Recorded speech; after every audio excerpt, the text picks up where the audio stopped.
정확하게 얘기하면 이건 아니죠. 일화 가족 여러분 안녕하십니까. 3월의 마지막 날 이가역 라이브 이가역입니다. 이정현 국민의힘 공천관리위원장이 돌연 사퇴했습니다. 사실상 할 일을 다 마쳤다는 이유를 밝혔습니다. 다만 혼란은 더 커지는 모양새입니다. 주호영 의원의 공천 시정 요구에 장동혁 대표는 숙고하겠다 이렇게 답했습니다. 잠시 후 짚어보겠습니다. 김재섭 국민의힘 의원이 정원호 민주당 서울시장 경선 후보를 향해서 여성 직원과의 해외 출장 관련 의혹을 제기했습니다. 정 후보 측은 무도한 네거티브라며 법적 대응에 나섰습니다. 오늘 더 인터뷰에선 울산시장에 도전하는 김상욱 민주당 의원에게 부울경 민심 확인해 보겠습니다. 그럼 오늘 함께할 여야 해설위원 소개해드리고 백도 앵커의 브리핑으로 첫 번째 이슈 보겠습니다.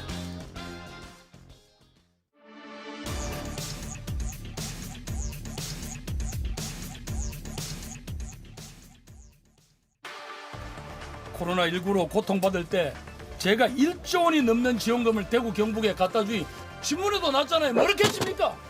그럼 지동 다 왔나? 이렇게 했잖아요. 그것 때문에 내가 속이 뒤집어져가지고 정치 취했잖아요. 정말입니다. 정치권을 떠났던 그의 등판으로 대구는 이번 선거에서 가장 뜨거운 지역이 됐습니다. 김부겸 전 총리를 소환한 사람, 민주당도 대구 시민도 아닌 바로 옆집 아줌마라는 분석이 나왔는데요. 옆집 아줌마가 와서 우리 아이 막 혼내겠다고 해초리 들면은 대구 자존심 상하는 거죠. 이정현 공관위원장하고 우리 국민의힘이 이 바보짓을 하는 바람에 정계 은퇴하고 저 양평에서 전원생활 하는 사람을 불러내가 지금 대구시장을 두 번 지낸 권영진 의원의 이정현 해임 촉구 몇 시간 후 갑자기 일괄 사퇴 의사를 밝힌 이정현 공관위. 사퇴 배경을 놓고 의견이 분분합니다. 이번 공천은 비록 시끄러웠지만 그 안에는 판을 바꾸려는 분명한 시도가 담겨 있었습니다.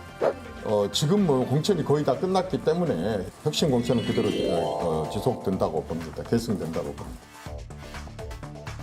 사실상 공천 마무리라는 장동혁 대표와 재경선을 촉구 중인 주자들. 지방선거 64일 앞 공천 사령탑의 중도 하차에 국민의힘은 갈피를 잡지 못하고 있습니다.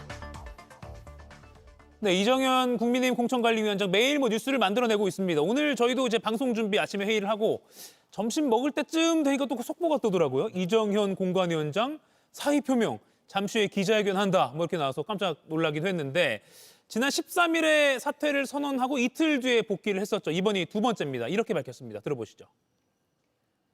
오늘 제가 공천위원장직을 내려놓고 그다음에 우리 공천위원님들이 오늘 이제 일괄 사퇴를 했습니다. 경기지사 후보를 제외하고는 저희들이 할 수 있는 것은 이제 끝냈고 공천에 대한 내용들은 새로운 공천관리위원회가 맡아서 보다 안정적이고 연속성 있게 진행하는 것이 바람직하다고 보고 합법적인 그런 여러 가지 절차를 거쳤기 때문에 그것은 그대로 간다고 가야 됩니다. 예. 네, 거두절미하고 기우정 의원님. 네. 사퇴 어떻게 보세요? 그러니까 이럴 걸 왜 지난번에 복귀를 했는지 일단 궁금하고요. 이틀 만에 돌아와서 전권 다 갖기로 했다 이런 얘기 했는데 이럴 걸 왜 돌아왔을까 궁금하고요. 두 번째는 뭐 판을 바꾸려는 시도가 있었다라고 얘기를 하면서 이야기를 했는데 저는 뭐 판을 깨고 가는 것 같다. 그냥 아예 난장판이 된 게 아닌가. 그런 가운데 무책임하게 그냥 사퇴한 거라고 생각합니다. 예. 그래서 그 본인이 야상 입고 공관위원장으로 딱 데뷔한 날 얘기를 했잖아요. 현역 단체장들 다 물러나라. 이제 소위 그게 선당우사라고 일컬으면서 다 물러나라 이렇게 얘기했었잖아요. 그러니까 이거는 공관위원장이 경선이든 무엇이든 공천만 잘 관리를 하면 되는 것인데 본인이 거의 당대표에 준하는 식으로 이것도 저것도 다 본인 입맛대로 정하는 모습을 보였었잖아요. 그리고 현역 단체장들 누구도 지금 안 물러났잖아요. 김영환 충북지사 컷오프 돼 갖고 지금 뭐 법적 소송하고 있는 것 외에는 나머지는 다 거의 그대로입니다. 박형준 시장도 컷오프해서 다시 경선 가고 오세훈 시장도 마찬가지고요.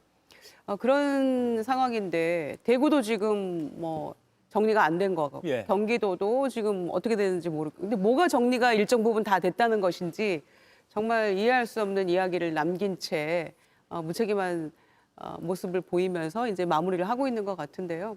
그래서 이 모습 보면서 도대체 공당으로서 어떤 원칙과 기준을 가지고 공천을 그동안 해왔고 네. 또 무엇 때문에 물러나는지 본인이 호남으로 달려가면 그만입니까? 이거는 정말 도망가는 것과 다름없다고 저는 생각을 하는데 지금 이렇게 호남 가면 호남 그 유권자들이 아이고 잘 왔다라고 하면서 지난번에 순천 곡성에서 2번 당선될 때처럼 반겨줄 수 있을까요?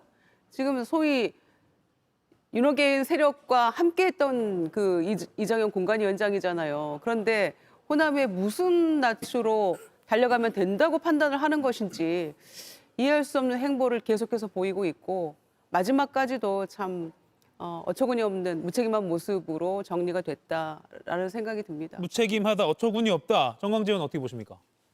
공천 과정이 시끄러웠던 건 사실이죠. 예. 지난번에 이정현 공관위원장이 한 차례 사퇴를 했었고 복귀를 했는데 이렇게 그 공관위원장이 사퇴했다 복귀하는 것도 굉장히 이례적이고요. 서울시 같은 경우엔 제재 공모를 거쳐서 오세훈 시장이 최종적으로 후보를 등록하는 해프닝도 있었죠.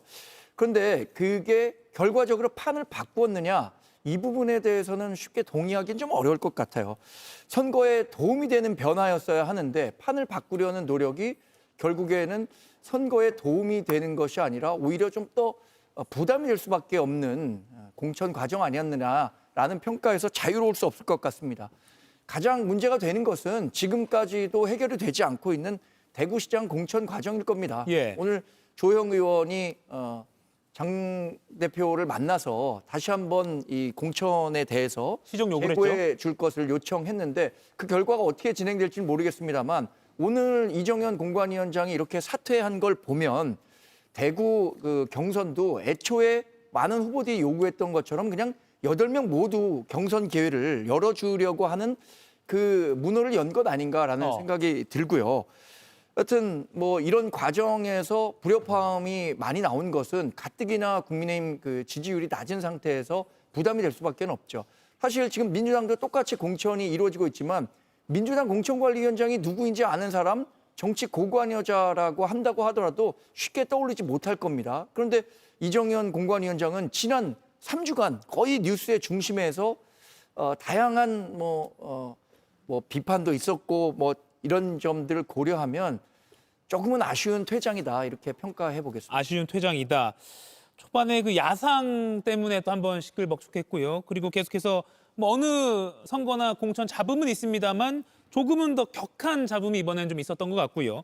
그리고 사퇴했다가 이틀 만에 복귀한 것도 좀 이례적이고 또 오늘 사퇴를 하고 호남을 향해서 이제 또 출마를 하려는 그 모습도 공천관리위원장이 출마를 한다. 이것도 좀 이례적인 건 맞는 것 같습니다. 김영남 의원님. 그리고 어제 저희가 이 시간에 전해드린 게 시청자께 유승민 전 의원 경기도 출마를 설득하기 위해서 여러 루트로 연락하고 있다는 게 이정현 공관위원장의 설명이었거든요. 근데 하루 만에 경기지사 빼고는 할 수 있는 거 다 했다. 포기한 건가요?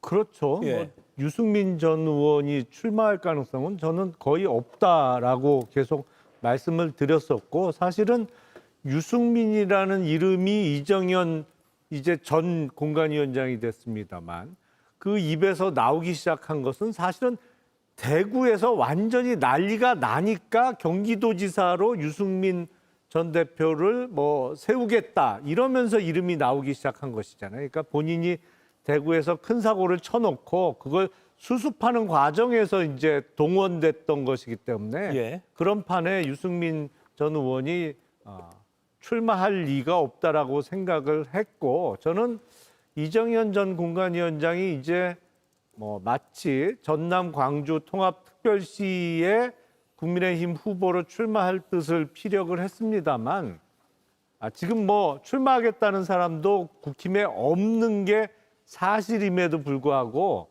그럼에도 불구하고 국힘은 그냥 공천을 안 하는 게 맞다라고 생각합니다. 그러니까 이정현 전 위원장 같은 사람을 국민의힘 당 후보로 아무리 다른 출마 희망자가 없더라도 후보로 내는 거는 이건 유권자들에 대한 기본적인 예의가 아니라고 생각을 합니다. 그냥 예. 무공천해야죠. 지금 TV 트신 분들은 이거 몇 주 전에 본 거 아니야 싶으실 텐데 아니고요. 두 번째 사의 표명이라고 오늘 오전에 많이 기사가 달렸습니다. 뭐 재차 사의, 두 번째 사의 표명 그랬는데요. 이번에는 사퇴를 한 것으로 봐야 됩니다. 장동혁 대표가 페이스북을 통해서 고생하셨다라는 취지로 글을 올렸기 때문입니다. 잠시 후에 또 짚어볼게요. 홍석준 의원님. 네. 마침 오늘 아침에 라디오 방송에서요. 권영진 의원, 대구시장 출신이잖아요. 장동혁 대표 향해서 이정현 공관위원장 이거 해임해야 된다라고 요구했어요. 좀 꽤 세게 말했는데 이런 것도 좀 영향을 미쳤다고 보세요. 좀 이정현 위원장 입장에서는 이렇게까지 같은 당에서 말하나? 좀 서운했을까요? 어떻게 보세요? 예, 뭐 서운할 수밖에 없겠죠. 얼마 전에 또 주호영 의원도 호남 출신이 대구 공천을 이렇게 좌지우지한다는 그런 어떤 이야기를 했는데 권영진 의원도 마찬가지고 사실 지금 이정현 공관위원장 같은 경우는 우리 국민의힘 계열의 우파 보수 정당에서 정말 어려운 호남 지역에서 비례 한 번 그리고 이제 지역에서 두 번이나 당선될 정도로 굉장히 저력이 있는 분인데 이런 어떤 분을 두고 옆집 아줌마라든지 또 호남 출신이라든지 이런 어떤 이야기를 한다는 자체가 개인적으로도 굉장히 모욕이 되겠지만 특히 당 입장에서도 전국 정당을 지향하는 국민의힘에서는 사실은 아무리 화가 나더라도 좀 비판할 수 있는 그런 어떤 용어의 선택은 아닌 것 같습니다. 어쨌든 뭐 이런 어떤 저는 영향도 있다고는 생각하지만 그러나 이정현 공관위원장이 조금 더 참고 정말 경기지사까지 마무리를 다 했었으면 어땠을까 하는 좀 아쉬움이 있습니다. 앞에 많은 분들이 이정현 공관위원장을 좀 비판했습니다만 저는 이정현 공관위원장의 개인적인 문제가 아니라 국민의힘 구조적인 문제도 있는데요. 첫 번째는 일단은 이번에 공관위가 좀 시끄럽게 된 게 일단 당 상황이 굉장히 좀 안 좋지 않습니까? 예. 그다음에 또 두 번째는 지금 시스템적으로 앞에 있는 예를 들면 이제 선거기획단이라든지 이런 기획단에서 뭔가 좀 구조적으로 큰 역할을 하고 그다음에 좀 공관위에서는 사실상 거기에서 결정된 것을 집행하는 역할만 해야 되는데 국민의힘은 공관위원장 자체였던 권한이 굉장히 크다 보니까 예. 짧은 시간 내에 우당탕 하는 경우가 계속해서 좀 반복이 되고 있습니다. 시스템적으로 이런 부분을 반드시 고쳐야 됩니다. 우당탕이 좀 컸던 것 같긴 합니다. 말씀하신 근데 시스템 자체가 뭐 크게 민주당하고 다르거나 문제가 있어 보이지는 않고요.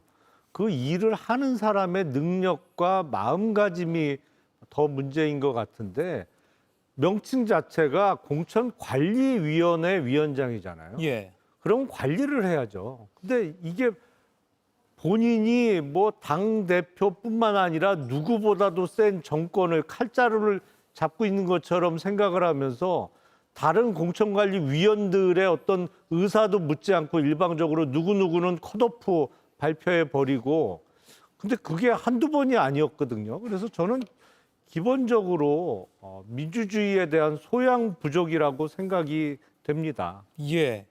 자, 그러면 이정현 공천관리위원장의 사퇴 소식이 알려지자마자 이진숙 전 방통위원장 대구시장 예비후보 컷오프 됐죠. 바로 페이스북에 이거 지금 하는 거 다 중단하고 대구시장 후보 경선 다시 하자라고 요구하고 나섰습니다. 자, 그러면 김정희 의원님. 네. 이정현 공관위원장은 사퇴할 때 기자가 물어보니까 컷오프 번복 없을까? 새 공관위 출범하면요. 그대로 가야 한다라고 했거든요. 어떻게 예측하세요? 변동될 가능성도 있다고 보십니까? 글쎄요, 근데 장동혁 대표가 뭐 고민해 보겠다라고 얘기했습니다마는 예. 지난번에도 주호영 의원하고 좀 민주적인 경선 이런 거 얘기했을 때 예. 끄덕여놓고 그다음에 바로 컷오프 됐잖아요. 그러니까 장동혁 대표 말을 누가 신뢰할 수 있겠어요? 딱 떨어지게 그럼 다시 한번 컷오프 없이 원점에서 뭐 9명이죠. 애초에 3명 컷오프였으니까. 예. 한 명은 저희가 잘 모르는 분이긴 했습니다만 구인 경선 붙이겠습니다. 이렇게 딱 떨어지게 얘기를 해도 될까 말까잖아요, 지금. 그런데 뭐 고민해보겠다 이런 정도의 답변이었기 때문에 그냥 저는 면피성 발언이었다고 생각을 하고요. 그리고 떠나는 마당에 무책임하게 지금 경선도 공천도 다 확정이 안 된 그런 상황에서 그냥 다 내버려두고 빨래터에서 그냥 빨래한다고 이렇게 다 끄집어내놓고 비누칠 해놓고 지금 떠난 그런 느낌 같은 거예요. 저희가 보기엔. 아무것도 정리된 게 없단 말이에요. 그러면서 뭐 절차를 따라서 한 거니까 그대로 갈 거라고 생각한다라고 하는 것은 시체말로 오지랖이죠. 떠나는 때는 말없이 가야 되는 게 맞다고 생각하고요. 공관위가 재구성되기 전에는 최고위 차원에서 최종 결론을 뭔가 변화가 필요하다면 내리면 되는 것인데 그것까지 간섭하면서 한마디 걸치고 가는 것은 더 황당해 보인다라는 생각이고요. 또 공관위가 붕괴됐으니 다시 경선 붙여달라라고 요구하는 이진숙 전 위원장의 그 얘기도 뭔가 좀 앞뒤 안 맞는 것 같고요. 그래서 저는 이런 지금 국민의힘의 모습, 그다음에 대구 공천과 관련한 이런 공천 파동 이런 것들이 김부겸 전 총리를 이 대구시장 후보로 나설 수밖에 없는 그런 기회를 오히려 국민의힘이 제공했다라고 생각합니다. 정광재 의원 아까 앞서 말씀 잠깐 해주시긴 했는데 뭐 주호영, 이진숙 이 두 사람뿐만 아니라 뭐 충북도 지금 뭐 잡음이 계속 있었으니까요. 예. 뭔가 이정현 체제가 번복될 가능성 새 공관위에서 어떻게 보십니까? 전 충분히 있다고 생각합니다. 충분히 있다. 이기는 공천을 해야 하잖아요. 지금 가뜩이나 국민의힘은 위축돼 있습니다. 더군다나 대구시장 공천과 관련해서는 김부겸 전 총리가 민주당의 뭐 사실상 대구시장 후보로 확정된 것과 마찬가지 아닙니까? 다양한 여론조사 결과를 보더라도 지금 상태에서 경선이 이루어졌고 1대1 구도가 이루어진다고 하더라도 승리를 낙관하기가 어려운 상황까지 가 있습니다.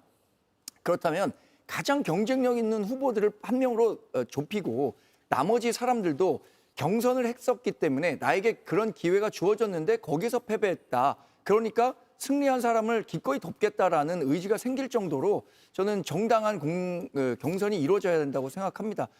과거에 이렇게 공천이 번복된 경우가 없었던 건 아닙니다. 2022년에 당시에 황상무 후보가 강원지사의 공천을 받았었는데 예. 이광재 민주당 후보와의 경쟁력을 비교해 보니까 김진태 후보가 더 뛰어나다. 그래서 다시 공천을 한 게 김진태 후보로 바뀐 적도 있었는데 물론 공천이 한 번 완성된 게 다음 단계로 바뀌는 게 바람직한 것은 아니지만 그 바꾸는 방식이 결국엔 더 승리 가능성을 높일 수 있다면 그런 것도 충분히 고려해 볼 만한 사안이겠죠. 예. 그래도 당시 황상무 후보권이 뒤집힌 건 경쟁력 때문이라기보다는 명태균 씨의 공천 개입과 김건희 씨와의 관련성 이런 것 때문이었죠. 그러니까 말은 바로 해야 되지 않을까 생각합니다. 아니, 그렇지 않습니다. 그거에 당시에 여러 조사를 보면 황상무 후보가 그 이광재 후보랑 붙었을 때는 예. 열세였고 김진태 후보는 경쟁력이 그보다 훨씬 높았기 때문에 지금 얘기하시는 것은 의혹으로 제기된 것이 사실로 드러난 건 아니죠. 예, 그건 이제 본론은 아니니까요. 황상무 전 수석은 황당할 것 같기도 하고 지금 방송 보시면요.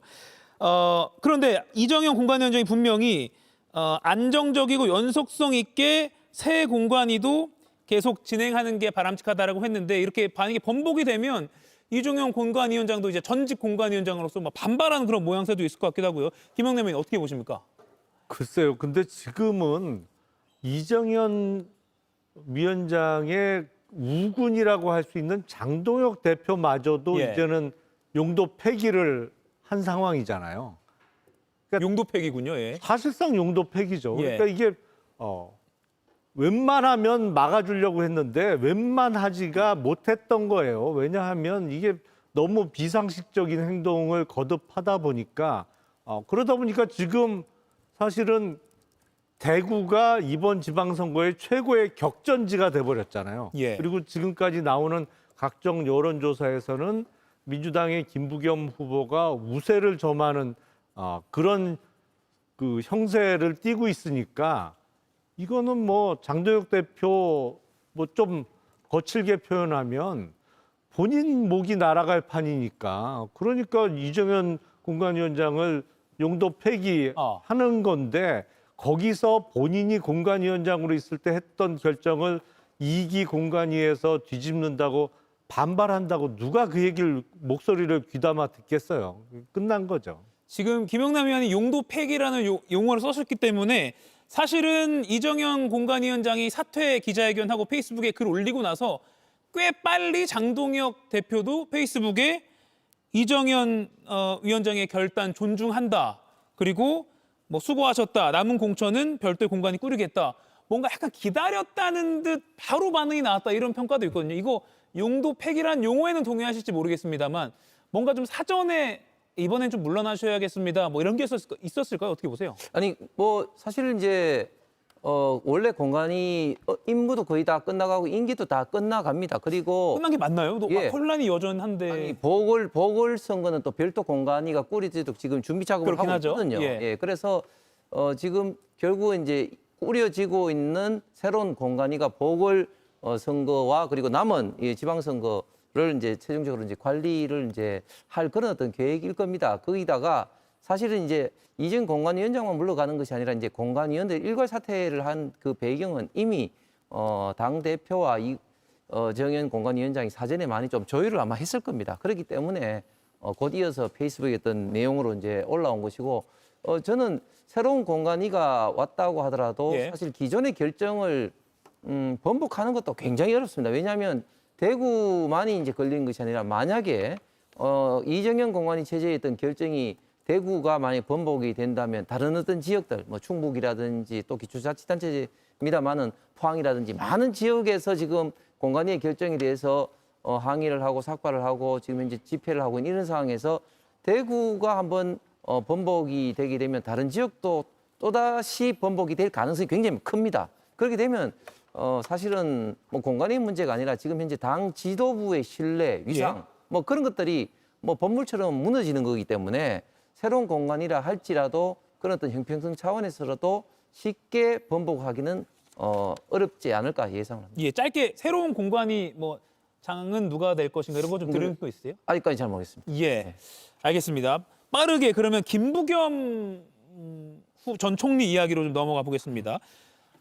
국민의힘의 공천 잡음 대표적인 게 대구잖아요. 그런데 이 내홍의 틈을 파고들면서 민주당 대구시장 후보 출마를 선언한 김부겸 전 총리. 대구 TBC가 리얼미터에 의뢰한 여론조사 결과 살펴보면요. 차기 대구시장 인물 적합도 이게 28일, 29일 조사한 건데요. 1위가 김부겸 전 총리인데 압도적이라고 말해도 과언이 아닐 것 같습니다. 49.5%. 2위가 추경호 의원 15.9%니까 33.6%포인트 차이입니다. 그리고 1대1 가상대결로 또 붙여봤습니다. 1대1 가상대결 해보니까요. 모든 후보에게 오차범위 밖에서 우세한다. 이런 여론조사 결과가 나타났습니다. 김유정 의원님. 네. 지금이 정점일까요? 왜냐하면 또 대구 아무리 혼란스러워도 국민의힘 뭐 한두 명으로 추려지고 하면 다시 따라잡을 수 있다 이런 목소리도 있긴 있잖아요. 그거를 뭐 예단하기는 현재로서는 어려울 것 같습니다. 지금 이 여론조사 보면은 1대1도 뭐 당연히 앞서고 뭐 추경호 1위인 추경호 의원하고도 뭐 33.6% 굉장히 포인트요. 차이 나고 하지만 또 하나 봐야 될 포인트는 김부겸 후보와 나머지 모든 후보들의 총합보다도 김부겸 후보가 더 높아요. 그러니까 그 정도로 지금 상당히 여론조사는 잘 나오고 있습니다만은 이거를 당장 이 분위기가 계속 갈 거라고 절대로 얘기할 수 없다고 생각하고요. 또 이후에 대구 후보가 이 경선이 어떤 판도로 갈지 또 조영 의원의 가처분 신청이 인용됐을 때 뭐 기각됐을 때 또 어떤 결정을 내릴지 이런 거에 따라서 분위기는 조금 다 달라질 수 있다고 생각하는데요. 결국에는 김부겸 전 총리가 정말 그 지역에 출마한 민주당 후보들을 위해서 또 정말 대구를 위해서 한번 저를 좀 써 보이소 이렇게 얘기하면서 나왔습니다마는 여론조사의 어떤 우세를 보임에도 불구하고 이제 경합 정도로 시작한다. 저희는 그렇게 보고 있고요. 그래서 지금부터 시작이다라는 게 맞는 것 같습니다. 예, 대구가 국민의힘을 버려야 산다 이렇게 어제 김 전 총리가 호소하기도 했습니다. 정강재 위원 이 가상 대결 또 여론조사 어떻게 보세요? 지금 김부겸 전 총리의 지지율은 가장 높은 수준이고요. 지금 국민의힘은 가장 어려운 시기를 보내고 있는 거죠. 공천 잡음으로 인해서 주호영 육선 의원이 무소속 출마를 저울질하고 있고 여론조사 1위를 달리고 있었던 이진숙 후보도 컷오프돼서 독자 노선을 걷고 있으니까 지금 국민의힘에 대한 대구 시민들의 애정이 굉장히 차가운 건 사실일 겁니다. 민주당에서도 이런 얘기 공공연히 하고 있는 것 같아요. 대구시장에서는 대구시장 선거 예측해 볼 때 적어도 2자릿수 이상의 여론 격차가 있어야 승리할까 말까다 이렇게 자평들을 하고 있거든요. 그리고 김부겸 전 총리도 어제 출마 선언할 때 뭐라고 했느냐. 결국에는 1대1 구도로 가는 게 대구의 선거 구도다라고 얘기했기 때문에 예. 국민의힘이 정말로 이기는 공천을 통해서 한 명의 후보로 압축됐을 때는 지금과는 다른 상황이 연출될 것이라고 보고 결국에는 51%, 그러니까 양자 대결에서는 51%를 얻어야 당선되는 거 아니겠습니까? 네. 김부겸 전 총리가 대구에서 51%를 얻을 수 있는지 저는 그것은 아직까지도 좀 회의적으로 봐요. 그래서 이번에 이 공천과 관련한 잡음 정말로 정치력이 발휘돼서 누구나 승복할 수 있는 후보를 만들어낸다면 저는 대구에서는 그래도 국민의힘이 이길 수 있다 이렇게 희망과 예측을 해봅니다. 예, 물론 2달 조금 넘게 남았죠. 김영남 위원님. 네. 정광지원은 지금이 최대치일 것이다. 예측했거든요. 어떻게 보세요? 사실 그 지방선거가 2달하고 조금 더 남았잖아요. 근데 선거에서 2달 이상 남았으면 아직 선거전이 시작도 안 한 겁니다. 사실은. 아, 이제 30일부터 카운트다운 하면서 그때 어떻게 돌아가는지를 봐야 최종적인 결과를 예측할 수가 있는데 김부겸 이제 후보로서는 그동안 국민의힘 얼마 남지 않은 지지율을 계속 밑으로 강하게 끌어내리던 쌍두마차인 장동혁, 이정현 두 인물 중에 이정현 위원장이 사라진 꼴이잖아요. 그러니까 약간의 위기의식을 느껴야 되겠죠. 물론 이제 그런 거보다는 앞으로 김부겸 후보가 대구시장에 당선되면 무엇을 할 수 있는지, 얼마나 대구의 발전을 위해서 중앙정부의 협력을 이끌어낼 수 있는지 이거를 계속 강하게 설명을 해야 되겠습니다만 뭐 저는 계속 긴장해야 된다고 생각을 합니다. 결국에는 막판에는 결집이 이루어질 수 있고 하지만 역대 어느 선거보다도 김부겸 후보의 당선 가능성은 특히 대구에서의 당선 가능성은 높은 선거인 거는 틀림없어 보입니다. 예. 그런가 하면 국민의힘 장동혁 대표 요즘 소셜미디어를 부쩍 적극적으로 활용하고 있다는 평가가 나오고요. 하루에 뭐 2개 이상의 메시지를 내고 있다.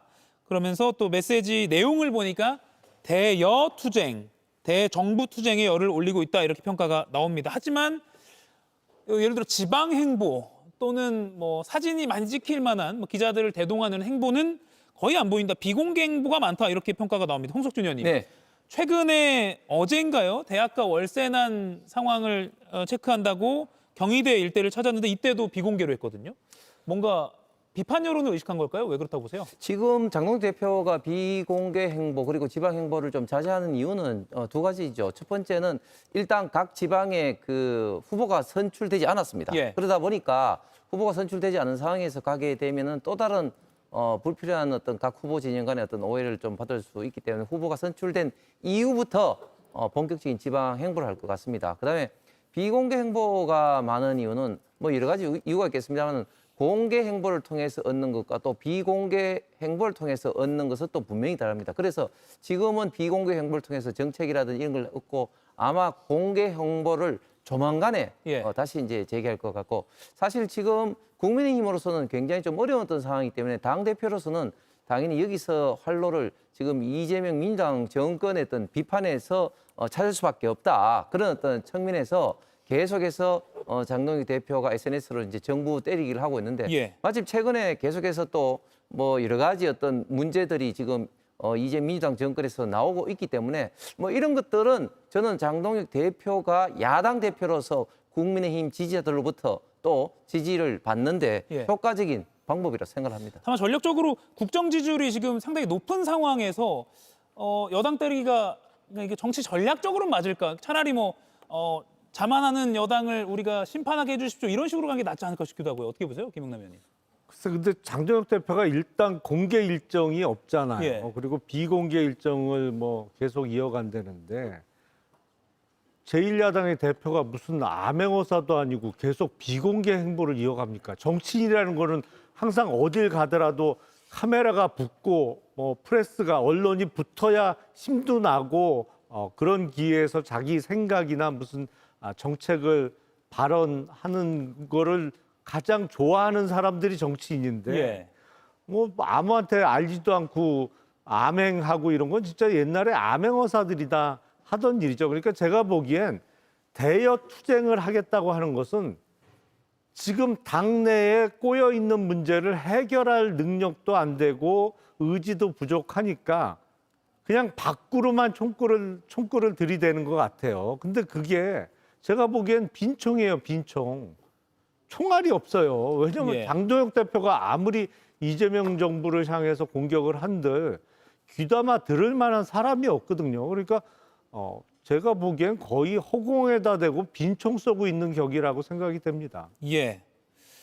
저희 이가역 라이브는 열려 있기 때문에 장동혁 대표도 모실 수 있으면 저희가 모시겠습니다. 한번 모시세요. 예. 그리고 이번 주 금요일에 김부겸 전 총리가 직접 스튜디오에 출연하기로 했기 때문에 또 대구 상황을 직접 좀 들어보는 기회도 될 것 같습니다. 첫 번째 이슈는 여기까지고요. 두 번째 이슈 백다의 앵커의 브리핑으로 만나보시죠. 불출마 뜻 존중하기로 했다. 결국 유승민 경기지사 영입을 포기한 국민의힘 공관위. 반면 민주당 경기지사 후보들은 본선 같은 경선을 치르고 있습니다. 정말 궁금해서 드리는 질문이에요. 우리 추 후보님은 정말 추다르크란 별명처럼 정말 여의도에서 큰 정치를 하신 분이고 그러다 보니까 경기도지사는 왜 나오셨을까? 돌직구 질문을 받은 추미애 후보는 김동연 후보의 주택 공급 공약 현실성을 꼬집었는데요. 또다시 공공임대주택을 또 26만 5천 호의 공공주택, 민간주택 합쳐서 80만 호 또 공급하시겠다 그렇게 하시면 과연 실현 가능한 공약일까요?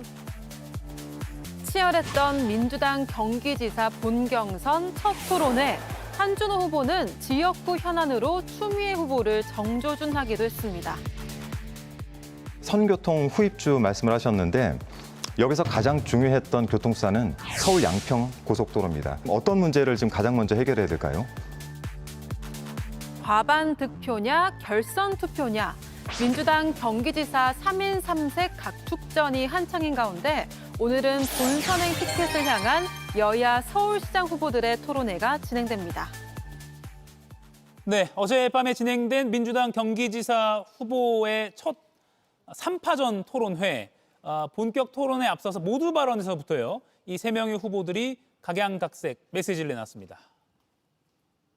저 추미애 국민과 약속한 검찰 개혁을 완수했듯이 저 추미애가 하면 행정도 확실히 다릅니다. 여의도와 경기도는 다릅니다. 경기도지사는 정치하는 자리가 아닙니다. 싸우는 자리도 투쟁하는 자리도 아닙니다. 일하는 자리입니다. 이제는 이재명 정부의 실용주의를 경기도에서 꽃피울 수 있어야 됩니다. 그 실용주의 한준호가 완성하겠습니다.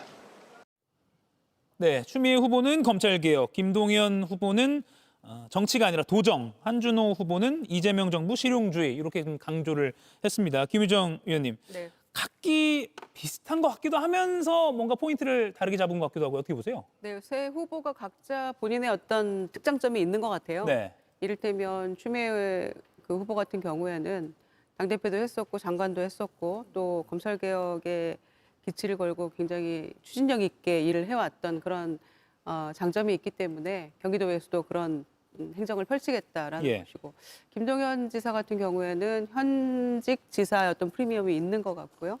한준호 후보는 상대적으로 굉장히 젊은 미래 세대 느낌이 나는데 50대입니다. 아, 예. 예, 그런데 이제 그 경기도에서 재선 의원했고 또 최고위원 하면서 이재명 대표 시절에도 또 이렇게 호흡을 함께 해왔던 그런 후보기 때문에 어제 토론회 보니까 또 준비도 상당히 많이 했더라고요. 그래서 아마 세 후보가 각자의 장점을 잘 살려서 같은 듯 다른 그런 예. 메시지를 냈던 게 아닌가 생각합니다. 그리고 뭐 같은 당 사람이니까 동지니까 뭐 훈훈한 장면도 있었지만 뭐 예를 들면 조금 날카로운 장면도 있었고요.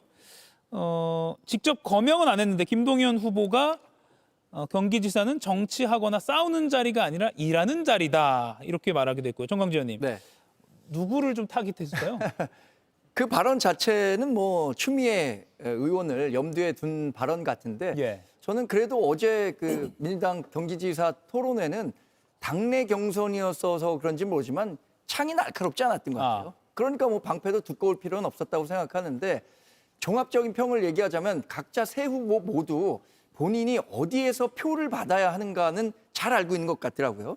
김동연 경기 현 지사 같은 경우에는 행정 경험을 얘기하고 있잖아요. 예. 정치인 뽑는 것이 아니라 행정 전문가를 뽑는다. 이런 면들을 집중적으로 공략하고 있고 추미애 의원 같은 경우에는 유시민 작가가 얘기한 ABC 그룹 가운데 A그룹의 표를 내가 많이 받아야겠다라고 생각해서 그런 선명성을 강조한 것 같아요. 예. 한준호 의원 같은 경우엔 이른바 뉴 이재명으로 대표되는 B그룹의 표를 받아야 한다라고 생각하기 때문에 계속해서 명심팔이를 했던 것 아닌가 생각하는데 이 최근의 당내 상황만 놓고 본다면 조심스럽게 예측해 보지만 김동연 지사가 굉장히 어려운 상황에 봉착할 건 사실인 것 같습니다. 결선 투표를 간다는 변수를 고려한다고 하더라도 예. 지금의 당내 강성 지지자들의 표를 김동연 지사가 과연 자신의 행정 전문가라는 마케팅 포인트로 얼마나 받을 수 있을까? 뭐 이런 부분에 대해서는 조금 부정적인 평가입니다. 예, 사실 뭐 거듭 뭐 당원 동지 여러분 하면서 이렇게 사과를 하는 전략을 김동연 후보가 짜기도 했죠. 김동연 후보가 어제 토론회에서 추미애 후보에게 순수한 궁금증이다라고 전제를 하면서 경기지사 출마 의도를 물어본 장면도 많이 회자됐습니다. 보시죠. 정말 궁금해서 드리는 질문이에요. 우리 추 후보님은 정말 추다르크란 별명처럼 여의도에서 큰 정치를 하신 분이고 검찰 개혁도 완수를 최근에 하셨고 그러다 보니까 경기도지사는 왜 나오셨을까? 네. 뭘 하시려고 하는가? 또 어떻게 하려고 하시나? 정말 이게 제가 궁금했어요. 네.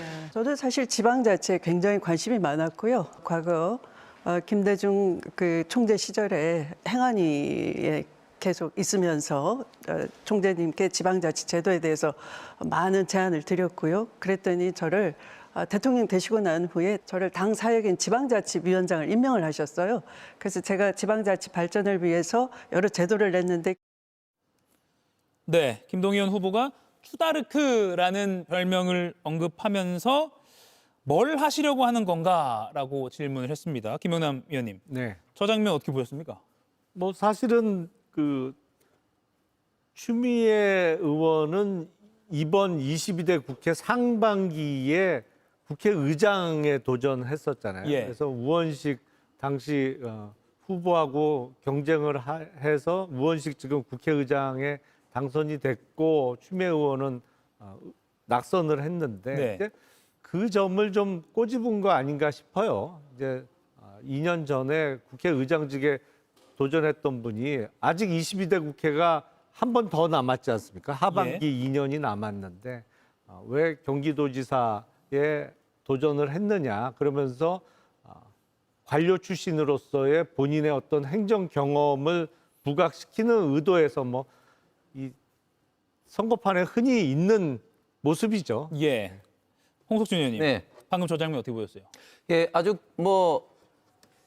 김동연 지사가 점잖으면서도 추미애 후보를 공격하는 장면이죠. 추다르크가 결국은 잘 아시는 것처럼 추미애 후보와 이제 그 잔다르크의 합성인데 결국은 이제 추다르크란 말은 뭐 싸움꾼 뭐 이런 거 아니겠습니까? 그런데 그 김동연 지사가 얘기한 것처럼 경기도지사는 싸우는 자리가 아니고 정치하는 자리도 아니고 일하는 자리다 이렇게 정의를 한 가운데 추다르크 저 별명을 이야기하는 것은 추미애 후보는 경기도지사를 하기엔 좀 적합하지 않다 그런 어떤 의미를 뭐 상당히 그 포함하고 있는 것이고 특히 왜 나왔느냐 하면서 이제 이야기를 통해서 경기도지사로서 뭘 하고 싶었느냐 이런 어떤 이야기를 이제 꺼내는 건데 예. 사실 추미애 후보가 저런 이야기를 하지만 결국은 김동연 후보가 이제 의도했던 것처럼 결국은 지금 현재 구체적으로 경기도지사로 할 만한 구체적인 프로젝트라든지 경기도의 어떤 발전을 위해서 뭔가 하려는 그런 어떤 생각이 없구나 하는 것을 아마 이것을 본 경기도민이라든지 당원이라든지 이런 어떤 부분에 대해서 좀 느낄 수 있을 정도로 좀 의도했던 목표는 좀 달성했다고 봅니다. 예. 그럼에도 불구하고 지금 결국은 이제 50대 50으로 선거가 치루어지기 때문에 이런 어떤 생각들은 일반 여론조사에 응하는 경기도민들은 김동연 지사 쪽으로 생각할 수 있을지 모르겠지만 절대 당원이라든지 강성 지지층은 뭐 여전히 행정 경험이라든지 이런 건 차치하고 추미애 후보를 지지할 성향이 많기 때문에 예. 김동연 지사가 생각했던 행정 잘하는 사람이 경기도지사가 돼야 된다. 이런 어떤 목표를 달성할 수 있을지는 한번 두고 봐야 될 것 같습니다. 예. 지금요 저희가 자막으로 빨간 자막으로 보여드리고 있는데 굉장히 흥미롭다고 하는 표현이 좀 어떨지 모르겠지만 결정이 나왔습니다. 서울 남부지방법원에서 제51 민사부가 결정했는데요. 김영환 현 충북지사 국민의힘 공천관리위원회 이정현 체제 공관위가 컷오프를 냈었죠. 여기에 반발해서 이거 효력 멈춰달라라고 가처분 신청을 했는데 법원이 지금 보시는 것처럼 그 효력을 정지했습니다. 김영남 의원님, 네. 예상하셨습니까? 이정현 공관위에서 한 컷오프 중에 그나마 그래도 가장 수긍할 만한 컷오프가 김영환 지사의 컷오프였는데 그거마저도 법원에서 이제 뒤집어졌네요. 그러니까 그만큼 절차나 뭐 이런 데 있어서 허투루 했다는 얘기밖에 안 되는데 저 정도면 이제 주호영 의원이 낸 가처분도 인용 가능성이 매우 높아졌고요. 바로 그 부분이죠. 이게 국민의힘은 공천 작업을 처음부터 그냥 새로 시작해야 될 것 같습니다. 아무리 봐도. 지금 저희가 또는 뭐 여러 예측이 나오는 게 뭐 배현진 의원 징계나 뭐 김종혁 국민의힘 전 최고위원 징계는 뭐 징계상의 절차가 좀 문제가 있었을 것이다라고 해서 그거는 좀 뭐 정지할 만하다 이렇게 예측했지만 공천은 그래도 당내 일이니까라는 그래서 좀 인용이 좀 어렵지 않을까 이런 예측도 좀 있었는데 인용이 됐습니다. 즉 이정현 공천관리위원장 체제에서 김영환 현 충북지사 컷오프한 거 이거 다시 판단해야 된다라는 취지로 지금 결정을 한 거거든요. 정강재 의원님. 글쎄 모두가 예상하기 좀 어려운 결정이었던 것 같습니다. 이게 아직 왜 가처분이 인용됐는지에 대한 구체적 설명이 나오지 않아서 정확한 설명을 드릴 수는 없겠습니다만 공천은 고도의 정치적, 정무적 판단이 들어가는 일인데 말씀하신 것처럼 김영환 충북지사 같은 경우에는 임기 시절에 있었던 뭐 불미스러운 일들 이런 것들이 정당에서 평가하기에 그게 다시 공천을 주기에는 부적합하다라고 충분히 정치적 판단을 할 수 있다고 생각하는데 법원이 지나치게 이 정당 사무에 깊숙이 관여했었던 건 아닌지에 대한 의문도 조금은 남아 있습니다. 그러나 법원이 가처분을 인용했을 때는 정확한 인용 근거를 댔을 테니까 그걸 좀 살펴볼 필요가 있을 것 같고요. 정말 이렇게 되면 그동안 이정현 공관위에서 했었던 다양한 컷오프들이 컷오프 당한 당사자들 여럿 있지 않습니까? 예. 이렇게 계속해서 가처분 신청을 할 경우에 감당할 수 있을까라는 아주 걱정스러운 목소리를 전달하지 않을 수밖에 없습니다. 예. 저도 법원이 정당 내부에 특히 공천과 같은 정치적인 판단에 깊숙이 개입하는 거는 바람직스럽지 않다고 생각을 해요. 예. 근데 기준이 있는 것이거든요. 그러니까 정당 내에 아주 폭넓은 재량권을 인정해 주고 개입을 안 하는 게 원칙입니다만 그 재량권이 헌법과 법률의 범위를 넘어서 마구잡이로 행사될 때는 법원이 할 수 없이 개입하게 되는 것인데 김영환 지사의 컷오프 과정은 잘 모르겠습니다만 주호영 의원의 컷오프 과정을 얘기를 들어보면 공관위원들의 다른 위원들의 어떤 의사도 제대로 확인 안 하고 당시 공관위원장이 이정현 위원장이 일방적으로 그냥 언론에다가 컷오프를 발표한 거예요. 그러니까 사실은 국민의힘의 이런 난맥상이 우리나라 정치권 전체에 폐해를 끼치고 있는 겁니다. 이렇게 되면 앞으로 외부, 그게 사법부가 됐던 어디가 됐던 우리나라 정당의 본연의 사무에 대해서 개입할 여지를 국민의힘 때문에 넓히는 계기가 만들어지는 것이거든요. 정치권 전체뿐만 아니라 국민 모두에게 사죄드려야 돼요. 지금 이 사태는. 다시 한번 상황 정리해드리겠습니다. 김영환 현 충북지사가 앞으로 있을 지방선거에 충북지사의 국민의힘 후보로 도전하기 위해서 예비 후보로 등록을 했었죠. 그런데 이정현 국민의힘 공천관리위원장 체제에서 컷오프, 그러니까 배제가 됐었습니다. 이에 반발해서 지금 보시는 것처럼 머리를 짧게 삭발을 하기도 했고요. 효력을 정지해달라라고 서울 남부지방법원에 가처분 신청을 냈습니다. 그런데 조금 전에 이 효력을 정지하는 것이 타당하다. 김영환 충북지사의 주장이 더 합리적이다라는 취지로 법원이 김 지사의 손을 들어줬습니다. 그리고 제가 지금 가처분 결정문을 언론에 배포된 걸 가지고 있고요. 제가 지금 시험 공부하는 모드로 거의 열심히 읽었는데요.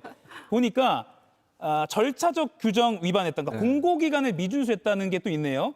3월 16일 추가 모집 공고를 내면서 바로 다음 날 17일 오후 6시까지 접수를 마감해서 당규를 위반했다. 당규 위반이 있는 것이고요. 또 우리 김수민 전 부지사가 추가됐었잖아요.